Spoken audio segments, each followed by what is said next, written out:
Hello, this is Blair Stanislao with the Happy Lion Center. Welcome to our podcast, Mystical and Infamous, where we have playful and easy conversations about anything mystical, getting to the heart of all things strange and weird. Join us in a bit of magical tomfoolery, spreading the alchemy of love and light. And now, we invite you to enjoy the show. This person was talking about developing their gifts, right? Their connection to source or their guides or whatever you want to call it. And they were, frankly, from what I was understanding from her, they were demanding names. They were demanding, I don't know, information that I don't have this. I don't have I don't think I do. Maybe I do, but I don't think I have like a connection to a per se, a guide that I would give it a name or an image in my head. Like, I don't do that. I think the closest thing I would describe it as, for me, yeah, I have connection. I think it's more accurately described as source or God, right? But you listen to all the stories about everybody's different opinions about what that energy is. And so, I guess you might come up with an image. But anyways, she was getting more and more anxious and wanting more and more details. And so what happened was she was actually really, really in tune. And they told her that she needed to back off. Basically, she needed to calm down, like just relax. Okay. And of course, she wasn't going to do that. So she said that they told her that they were going to take away her ability to ask the questions, meaning muscle test, right? They were going to take that away, and it's just temporary, and she needed to take a break. Okay. And then she comes and talks to our group. And of course, we can see her energy is like that. It's just absolutely wired. Like she stuck her finger in an electric, just juice, right? And we all said the same thing. And we all said it, I think, on a conscious level, like our human self said that. But I think we were also kind of independently channeling, kind of getting the information from source. We were sensing the energy and saying, this is what we're asking. And matter of fact, I think at a Elevate Me Now session just after that, she was still wired and she was really upset about losing her ability to do the muscle testing and all that. And so we listened to her, and she told us what her guide said. And I said, so what are you going to do? And then she tells me she was also trying to finish her practice with people, right? To get the certification of the muscle testing. Okay. And that was another thing. It was just making her totally stressed. So she's trying to do her regular job. And then on top of that, develop these spiritual gifts, right? And it was just stressing her out. And so they said, stop doing it. And I said, okay, so what are you going to do? Well, I have an appointment on this day with so-and-so to finish this spiritual gift kind of thing that she's, developing. And then I have an appointment on this day too. And I just don't know what to do. And I said, you need to stop, right? So we're kind of all saying this. And so she keeps talking. And I said, so you're not going to stop. She talked a little bit, but I think she did back off a little bit, but it continued on being that kind of agitated, hyper energy until, I don't know. I mean, like she kept asking for response from different people, from me a couple of times. And I mean, the last time it was through text, and I was like, no, they told you to take a break. You need to take a break. Matter of fact, Janelle in the group, I was talking to her. I don't know why I was talking to her about this person, but she also channeled information. She said, no, she needs to take a break. It's not good for her nervous system. Right? It's unhealthy. It's unhealthy. Yeah, really unhealthy. She is set up for disease work. Exactly. So like that. I kept telling her that, right? And the last time I told her on text, and I was like, no, I'm not joking. You take a break and you don't do anything that you don't want to. So I didn't say stop everything, right? I just said, don't do anything you don't want to. And I don't know, I think that's what worked for her, but she did take a break. And then I saw her 2 weeks later, and I was like, wow, you're an entirely different person. Wow. I don't think I've ever seen her that calm. So why the manic? What was it that was triggering the manic? Because it almost sounds manic. But it sounds like, yeah, it seemed like it was that. And it goes lickety split like that. So what triggered that? Was it just overload? Was it? I feel like it was maybe overload in the fact that she was having really good success with asking questions and getting answers. And she actually said she was going from, so initially she started with the muscle testing and was using the charts from emotion code. And then she started, then she connected with her ancestors, I think. I think her grandmother was one of them. And that's when she started to want to know their names. And matter of fact, she said she spent a long time trying to get the name. And then it turned into this thing where she said, well, I guess I can't do that. And they said something to the effect of, what are you talking about? Yes, you can. And she said, well, I can't get your name. And then all of a sudden she heard this loud name said, I've forgotten what she said it was, and so she's like, oh, that's the name. I'm so like, oh, finally, so like, she's kind of like pestering them for this information and they finally give it to her. And so I think she felt like she had a stronger connection. And so then she was shifting to actually just trying to channel information for people. So from some of her friends, she had a male friend who was not feeling well, and she was trying to channel information about this situation. And she told them what it said, and they blew it off. Okay. Or they didn't agree with it, or something, like it wasn't going to go in, right? And then the person winds up, I think, in the hospital. Like, she gave them specific directions. I don't remember if they did it or they didn't do it, but I know that they blew it off. They didn't really think it was correct. Well, I thought she was a bunch of hooey. Yeah. And then she felt completely defeated because she was trying to help somebody, and either they didn't receive it or they didn't do it, and what she was told, and then the person's in more difficulty, and really all she's trying to do is help everybody. I don't know why the manic thing came, other than she's extremely intelligent, and that's like, I could see it being interesting, but there is that energetic thing where, like, if you don't calm down, then I think sometimes it just blocks the information. Well, that's the whole thing. She's talking too much. Yeah. She has to learn how to follow the silence, because the silence is where they talk. But if you're doing all the talking, they don't need to, because you aren't listening. Yeah. It's all about the ears. There was years ago, a friend of mine told me about a little boy. She taught in Wolf Point, and this little boy, she actually worked with the Native American kids to make sure they could stay in school or pick them up if they were late for school or whatever, but kind of ran interference for kids. And this one principal kept chewing this kid out, and he's like third grade. And one time the kid just said to him, "You ain't got no ears." Oh, love it when they say things like that. Powerful. Yeah. Because what the kid was trying to say and what the principal was trying to get through wasn't working. Yeah. Because the principal couldn't hear. Yeah. And the kid nailed it. Yeah. Mm-hmm. And they do it, like, that's what I love about kids. And I do try and tell it to my kids in terms of, like, communication is not just talking. You have to talk to communicate, or you have to communicate in some way.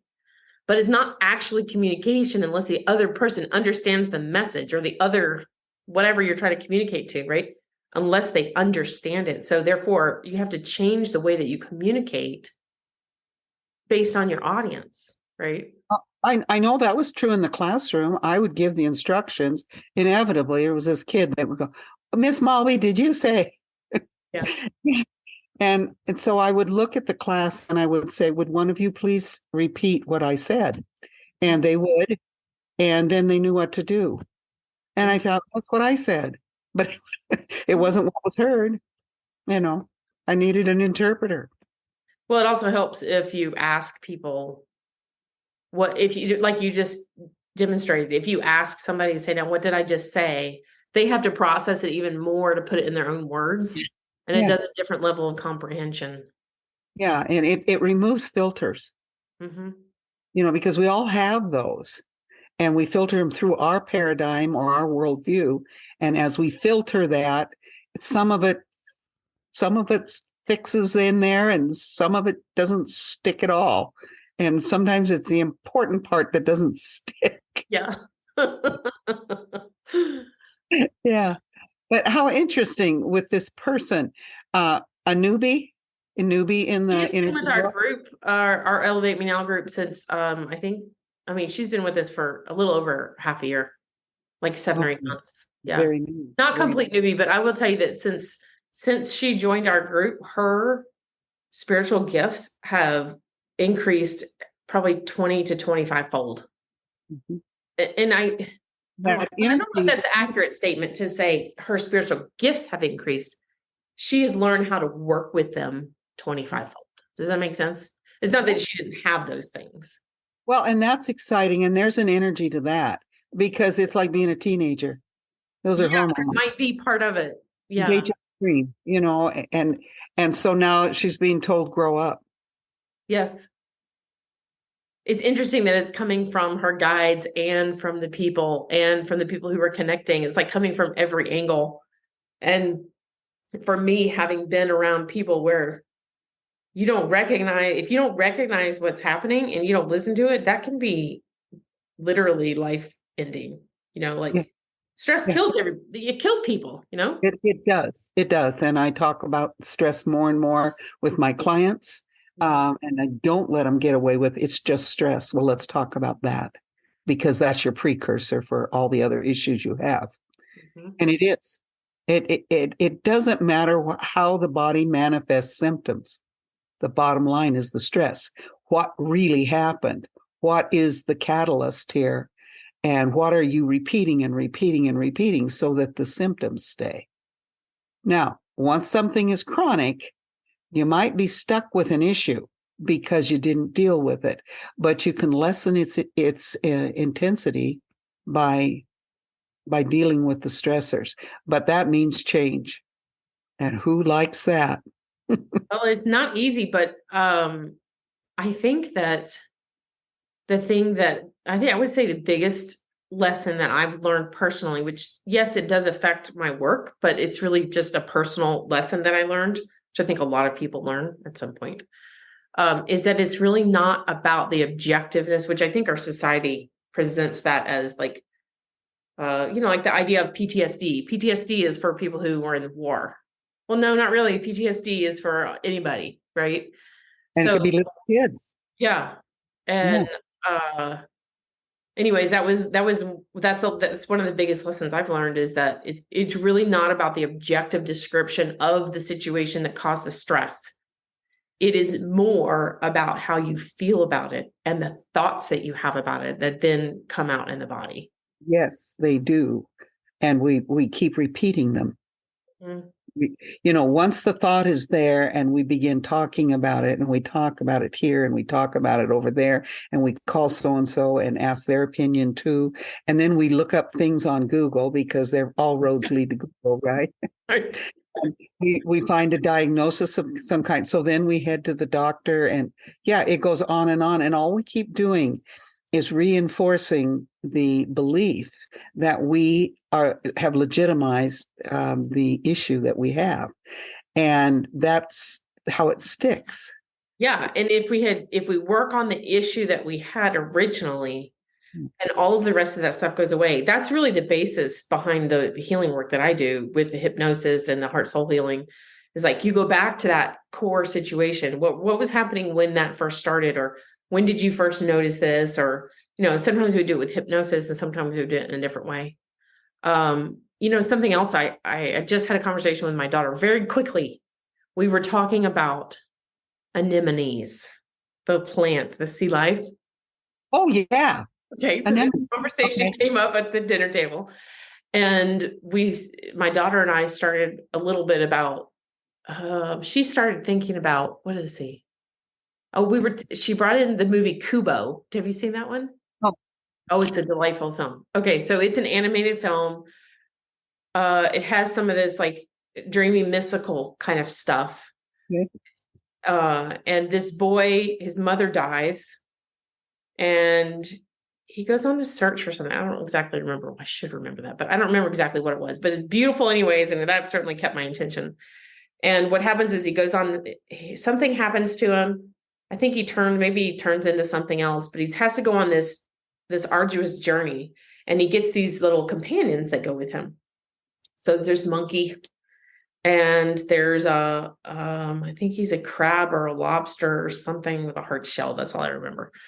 And you go through the whole movie, and I'm going to ruin the movie for some people, but he gets to the end of the movie, and the monkey is his mother's spirit. Oh. And the crab, or whatever that character was, it was Matthew McConaughey. He is the dad's spirit. Well, his dad had been dead for a long time, so he had just lost his mother in the original time frame at the beginning of the movie, but he had just lost her, so then he didn't have any parents, right?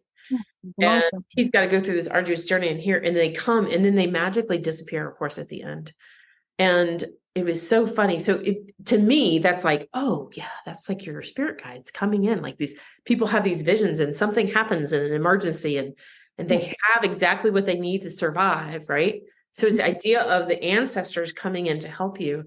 And then my daughter said, then she shifted too, because we grilled hamburgers. And my husband was teaching her how to do it. She'd never done grilling. And she says, I don't know. I get the idea of grilling, and it seems like I pretty much understand it, but I'm always nervous about starting it. I don't know why. And of course, in my head, I thought, you got that from me. Totally got that from me, because I'm like, I'm not touching the grill. I'm not doing that. Somebody else would always do it. So when my first husband died, I was like, yeah, I'm not going to grill. But that's where she got it from. But that is, in fact, what I also see with ancestral stuff is like, whether, you have a parent who can say, you got that from me, you can let that go. Or it's something that your parent had, and then you have, and neither one of you even noticed it. Right. I noticed that with dealing with the death of my mother. And I was really worried about feeling the same way I felt when my husband died. And so I did a lot of this kind of work. And I had just talked to my now husband about the fact that basically I wanted to marry him, right? And so it had come out, cat's out of the bag. And so I was outside. I think I was shoveling, or I don't know what I was doing, something outside. And I thought to myself, okay, this is really going to happen. Now I need to start worrying about him dying. And then I was like, why other people don't have to do that? They don't do that. I know they don't do that. So I was doing that work. Yeah. Say it again. It doesn't even cross their minds. No, it doesn't even cross their mind. So then why does it cross my mind? Well, it's finally made sense. I did enough of the work that I was like, oh, that's the way my mother thought. And I could give you reasons and examples of why that was portrayed, but it was like through everything that we ever did. And so I'm still working on that. That's something I'm a lot better about it than I was, but that was the first time I started to recognize what it was when you take stuff on from ancestors. Yeah. Especially if they don't recognize it, why would you recognize it? And you don't know unless you were to go in a different environment when somebody says, well, why do you think that? What made you think that way? Yeah. Yeah.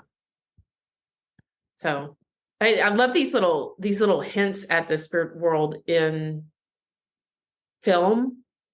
That's not, like we accept fully in a movie that there's this, I'm sure you haven't seen this one either, but it is fantastic.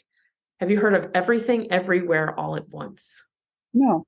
You must watch this movie. I really recommend it to anybody. I think it already won awards. I'm not sure, but this is a visual representation of what people call the multiverse, or maybe a lack of linear time. But it's a concrete story of that. And I find it really interesting that humans can take in, through the creative arts, ideas like that. Yes. But then when it comes to, quote, reality, no, that's not how it works. Oh, that was just So just make believe, right? Where'd that make believe come from? Yeah, I know. Yeah. Until you start experiencing these amazing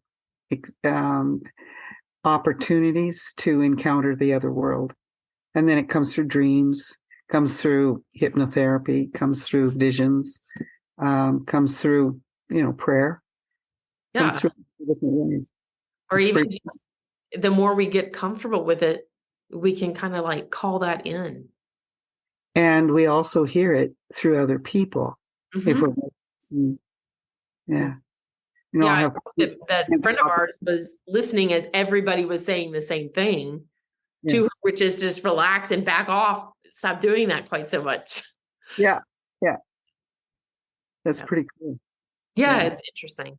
It is really fun to watch. I'm glad I wasn't the one who was doing that because I think it's harder from that position, but yeah, it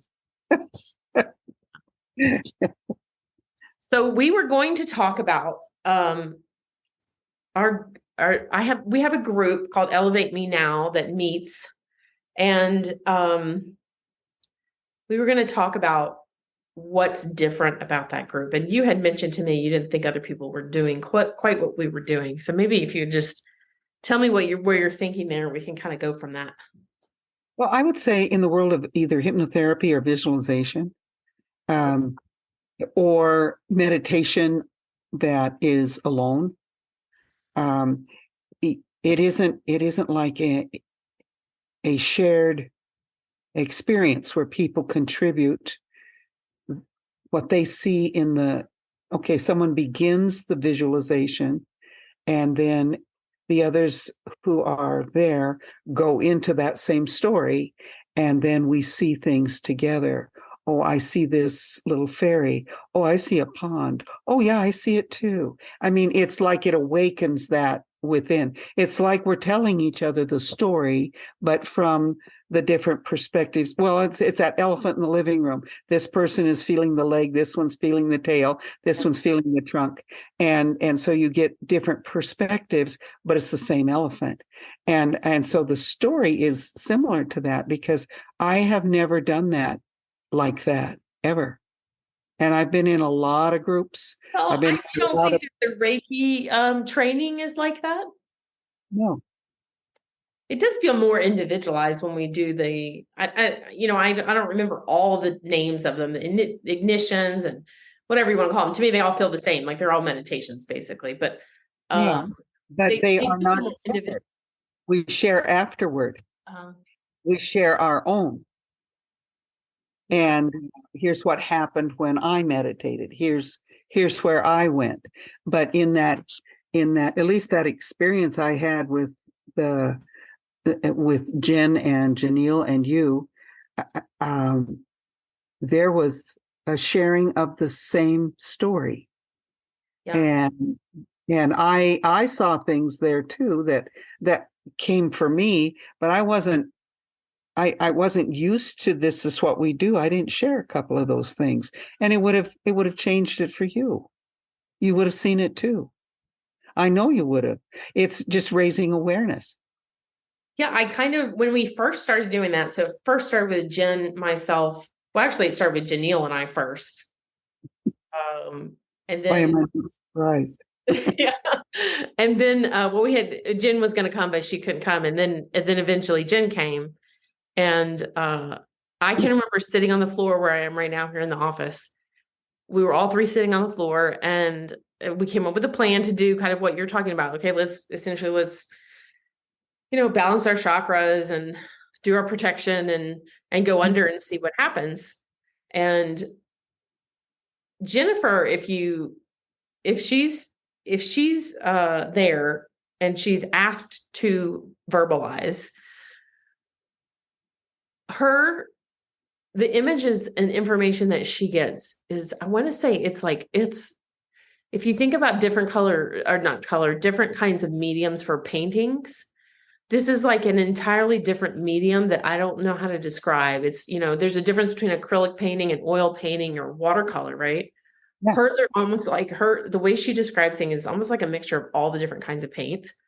That's the way it feels to me. Like it's this brand new way of explaining things, and she just does it. And Janelle does a very different way. She translates information she gets. She'll see things.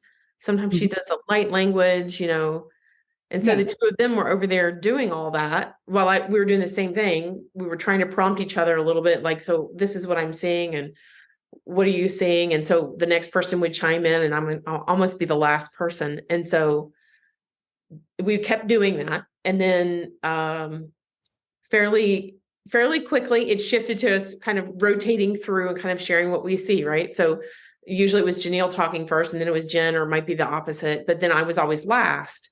And I was kind of battling with kind of what you're describing. I was thinking, well, are we especially like people who come to hypnosis and they're like, I'm not sure I can be hypnotized. Yeah. Meaning, do they feel like maybe you're suggesting things, and that's why I'm saying things, which is when I do the hypnosis, I'm not suggesting anything, right? Like I just ask questions. At least the hypnotherapy I've had isn't. Yeah, it's not, at least the kind that I've done is not supposed to be like that. So you're very specific about not doing that. Now, if they see something, you might ask more questions about what they see, but not like you're not suggesting that something happened. So what I was noticing is that they would talk and I would see it more, just like you said, like, all of a sudden that comes into focus. I see it, but I'm thinking, I don't really see it exactly like that. I see a little bit different. But then what I noticed is when we were having times of quiet, and we had set the intention to do this together, when we had times of quiet and they weren't talking yet, I would notice something. First, I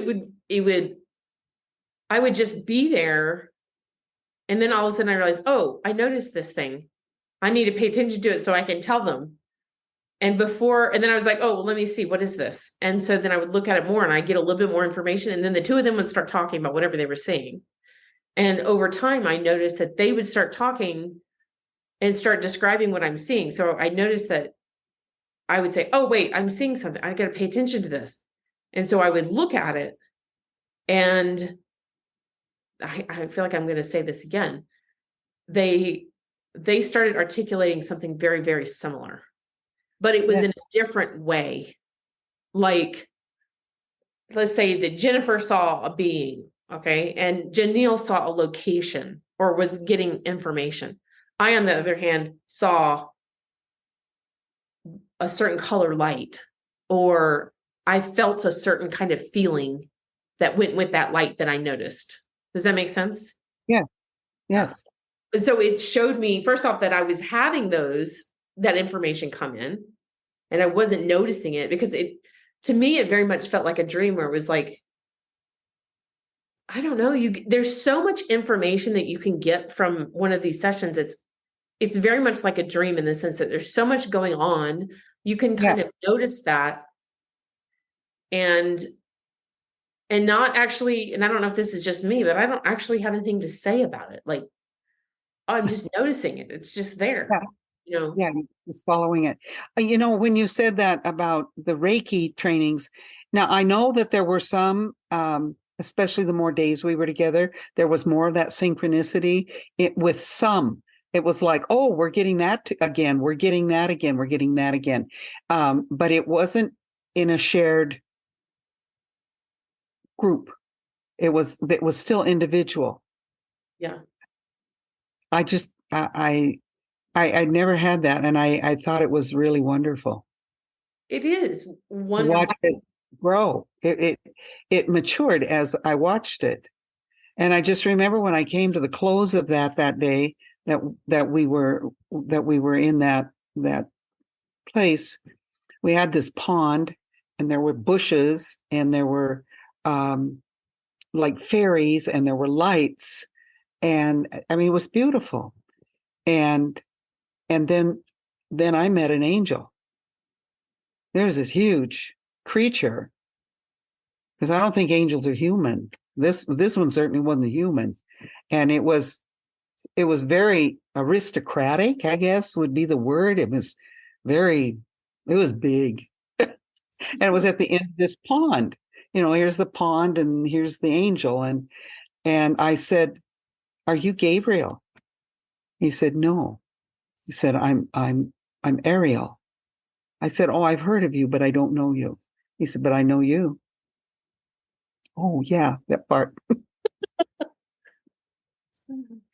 So it was kind of funny, because it was just kind of like this little moment between us, but I forgot to mention it when we're in this thing. Oh, yeah, there's a lot of talking.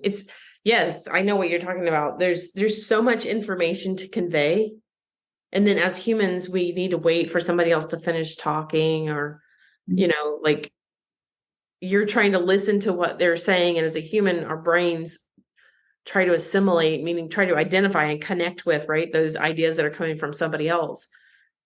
But what happens is, I think we sometimes get distracted and are too busy thinking about our connections to even sometimes listen. Like They're talking and you're listening, but then you make the connections and now you've got distracted and not listened to everything they said.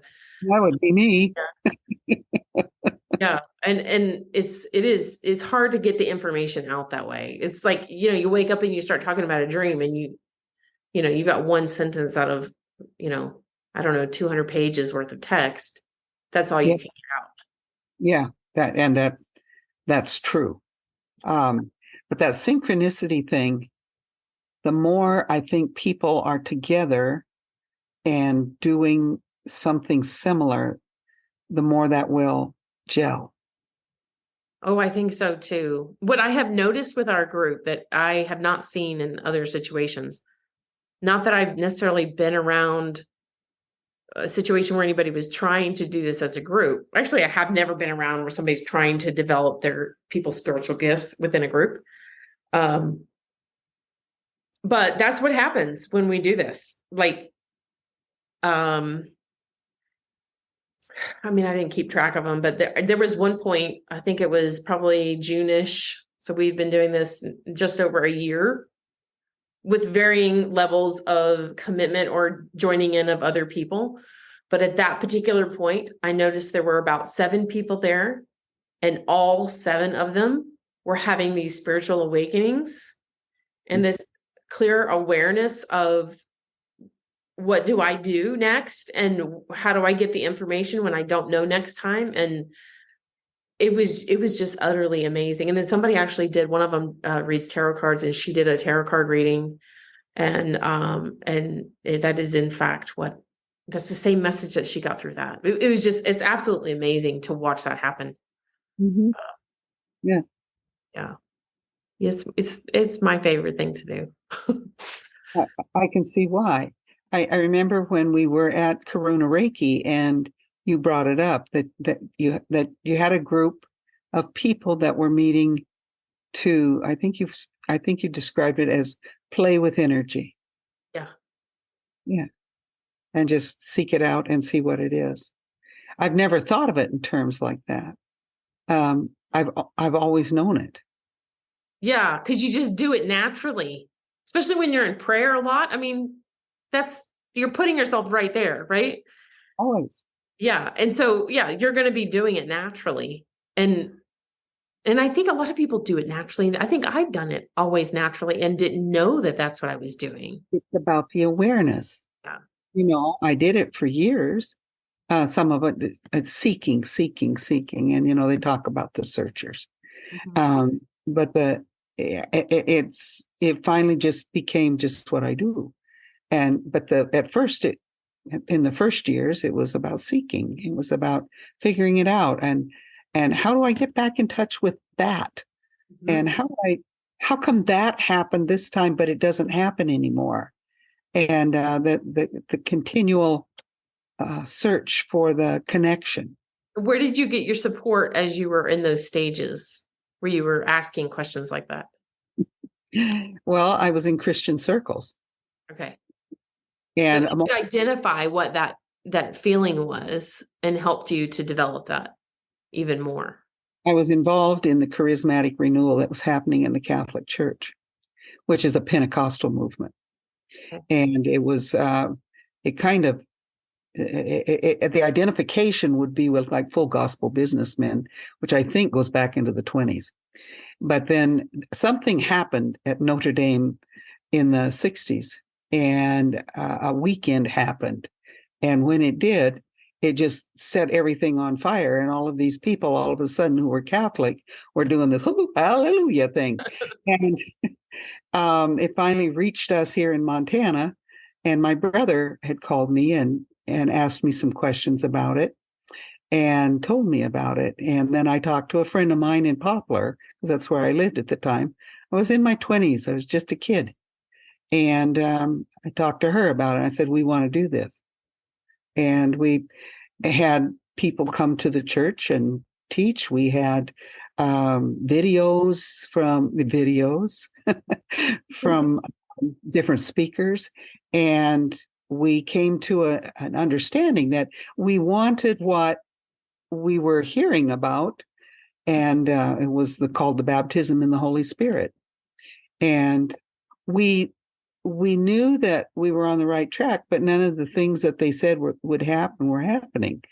And so we just kept reading, and we'd meet and we'd pray and we'd sing and kumbaya stuff, and liked being together. And this friend of mine and I we'd talk for hours afterward, dreaming and hoping and all this. And then there were only like about 6 of us at this meeting. Our pastor was gone, and the nun was gone, and our friend Joe Red Thunder had family who were involved with the Assemblies of God. And they had a guest who used to live in Poplar, and this couple had come to visit. So they brought them to the prayer meeting, and they brought some of the Assemblies of God with them. And all of us, the guy talked and talked and talked, and I kept thinking, well, get to the point, like, we're ready, But he talked and he talked and he talked, and then they went around and prayed over us, and it just came out. It was ready. It was right there. And I remember when Joe's sister-in-law was leaving, and she said, I didn't know Catholics could do this. I didn't know Catholics could do this. And she kept muttering that on her way out the door. And I kept thinking, well, why not? We're just folks, but there's real bias among different denominations about different different belief systems. Mm-hmm. And they had issues, I'm sure, with Catholicism at some point, which, hey, there's a lot of people who have. But for me, it just cracked everything open. And then following that was also my involvement in Alcoholics Anonymous. I met the most amazing people there, eclectic groups of people, and an environment that was deeply spiritual, but not religious. And that was wonderful. And putting all of those pieces together, along with some counseling that I received, just opened me up, and I knew how to connect every time. I find it really interesting that through all those stories, I don't know if I could say this correctly, but it seems like the social aspect, meaning conversations with people, shared intent, those are things that were all present when these revelations, these connections or, awakenings happened. And that's exactly what our group is created with. Our group is created with an intent to connect to source and an intent to connect with each other, but not necessarily in any way other, not that we don't, but not necessarily in any way other than for spiritual evolution or growth. And so that's how we're connecting, and that's what our conversations are about. So our focus is really there. Yes. Yeah. So we got it. Yeah. So same kind of thing happened for you. It's interesting. Yeah.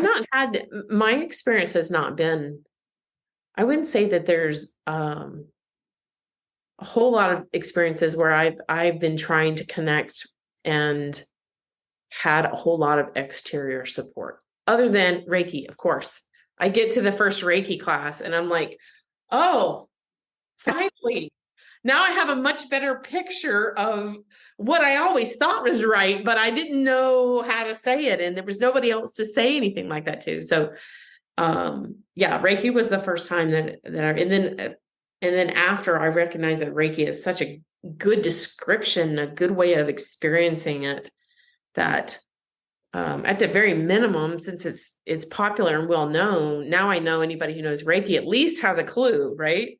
Whereas if you're kind of walking around the world and you feel like most people, I don't think they think they're spiritually evolved, but they are. Like some people they're really evolved, the ones that feel really out of place and are searching and seeking. But let's say that they're walking around, they're trying to figure out, who do I hang out with? Well, I don't want to hang out with this person because this is what their focus is. And I don't want to hang out with that person because this is what their focus is, which is not developing yourself spiritually, right? Because this person is moved by that. Well, how do you find that? It's not like somebody holds a flag up, I'm spiritually developed, Awkward. Yeah, it's hard to find unless you find a group of people who are deliberate about saying that. And of course that comes through religion because it's supposed to be about that. It's something that's human. Yeah. No, it's something we strive for. I mean, just go back to the paintings in the caves. They were striving. People we consider to be early humans were able to express themselves and make walls dance with maybe holding up a candle or a stick or something with a light on the end of it, and making that come to life so that the energy and the excitement would be there, and then perhaps even have some kind of a drug that would enhance that experience, because that's human to reach out and go further. It doesn't necessarily mean we always do it healthy. Mm-hmm. But it is human to do that and to have that need for that experience of a power much greater than ourselves. Yeah. We somehow or another, that seems to be encoded into us, that there is a power greater than ourselves. I've come to call that energy.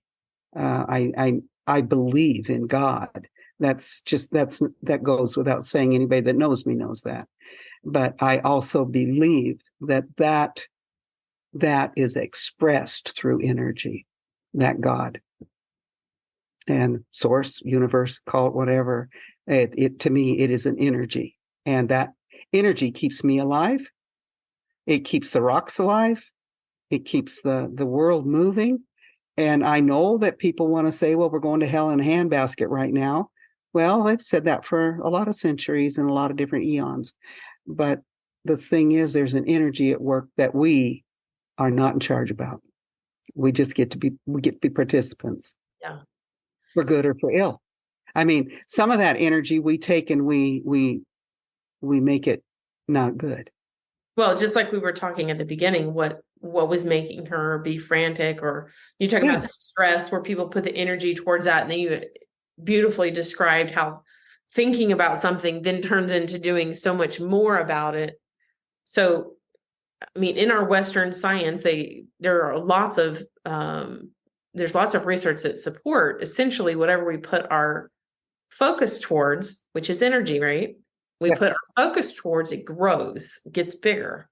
So if you put your focus towards not feeling well or being stressed about something, right? That's going to cause that to be bigger. Whereas if you put your focus towards connecting spiritually, that's going to get bigger. And what I have found, and I think, I hear it from a lot of different places, is that if you, as a collective, which is, I mean, it's all through the Bible, gather in my name, right? If you gather together and you're putting your intention and your focus, therefore your energy towards a goal, if that's to develop spiritually or to connect or to evolve yourself or whatever it is, it goes so much faster because it's not even just one person doing it. It's like energy is exponential. All of the energy is putting, right. Yes, absolutely. Yeah. So exponential growth, I think, is definitely what we see in that group. Thanks for listening to this episode of Mystical and Infamous podcast with the Happy Lion Center. Send requests for topic discussions, questions, and comments to podcast@happylioncenter.com. That's podcast@happylioncenter.com.